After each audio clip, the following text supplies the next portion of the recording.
তো আসসালামু আলাইকুম, কে বছর সবার। তো আজকে ব্লগটি হলো আমাদের এক বন্ধুর বিয়া। তো দেখতে দেখেন। শেষ পর্যায়ে একটা মোমেন্ট আছে, সেটা আপনাদের অবশ্যই দেখাবো। আর যদি দেখতে চান তাহলে শীঘ্রই কমেন্ট করেন। কিছু কো আজকে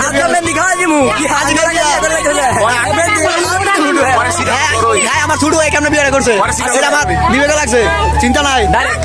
সরাসরি আমার গার্লফ্রেন্ড কইতাছি, তুই যদি রাজি না তোমার আগামীকালে তুলে লইম। সাব্বির একটা মিশা কথা কইলো, হুদাই পাট নিল। সাব্বিরের কোনো গার্লফ্রেন্ড নেই। কষ্ট হইলাম রে ভাই, মনে কষ্ট হইলাম। আরিফ আমার দাকে মিডল ফিঙ্গার দেখাই দিছে। তো ওরা এখন মেহেন্দি লাগাইবো, দেখতে পারতেছেন। তো আমরা ভিডিও করবো, তাই আমাদের মেহেন্দি দেওয়ার সিরিয়াল সবার শেষে নিয়েছিলাম। তো দেখতে পারতেছেন ওরে এত পরিমাণ মেহেন্দি দিছে যে হোল দিয়ে বলো মনে হয়, মানে যাই দিছে মুখ কিন্তু পুরা ওরে হলুদ বানাই দিছে। সাব্বিরে আমরা বলতেছে যে মিষ্টি খাওয়াই দিব আতা ফাতা। তো সাব্বিরে মিষ্টি খাওয়াই দিতেছে, আর ওই দিক দিয়ে আরিফে বলতেছে, ওই বলে সারে মিষ্টি খাওয়াই লিতেছে লেয়ার খাওয়া।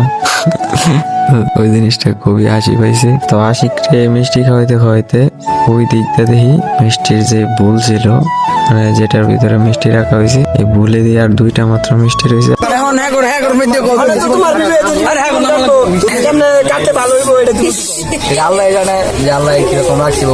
আর ওই দিক দিয়ে অনেক রাত হয়ে গেছে। সাব্বির বলতেছে সাব্বির নাকি ঘুমে ধরছে, তাড়াতাড়ি আমরা শেষ করতাম। শেষ করে তাড়াতাড়ি বাসা যেতে হইব, ঘুমাইতে হইব, কালকে আবার সকালে ভোরে নাকি উঠতে হইব। পরে মেহেন্দি দেওয়ার সময় চোখ গেল এই থালার ভিতরে। তো থালার ভিতরে দেখলাম যে এটা লাল কলিজার মতন, এটা কি জানি বলে, আমি আসলে এর নাম আমি জানি না। আপনারা যদি এর নাম যদি জানেন তাহলে কমেন্টে জানায়েন। তো অবশেষে ওরে মিষ্টি টিষ্টি খাওয়াই দিলাম। ওই আর কিছু বুঝতো না, ওরও নাকি ঘুমিয়ে ধরছে। বলতেছে তাড়াতাড়ি তারা কাজটা শেষ করে দিই, আমি নিজেও ঘুমাই দিলাম।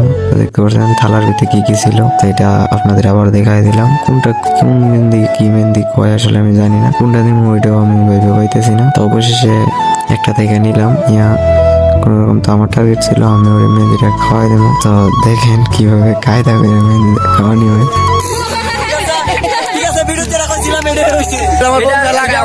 অগ্রিম বিয়ার জন্য বলা দেওয়া হচ্ছে, ঠিক আছে? এখন খালি সবাই কথা আমার বিয়ার বলা। আরে ভাই আমার তো বড় আরেকজন আছে, জানো কেটা? এই আমার আরিফ বন্ধু, আগিল কালের মানুষ। তো দেখা হচ্ছে সকালে আবার নতুন ব্লগে। তো আজকে ভিডিও পর্যন্তই। সবাই ভালো থাকবেন, সুস্থ থাকবেন, আল্লাহ হাফেজ।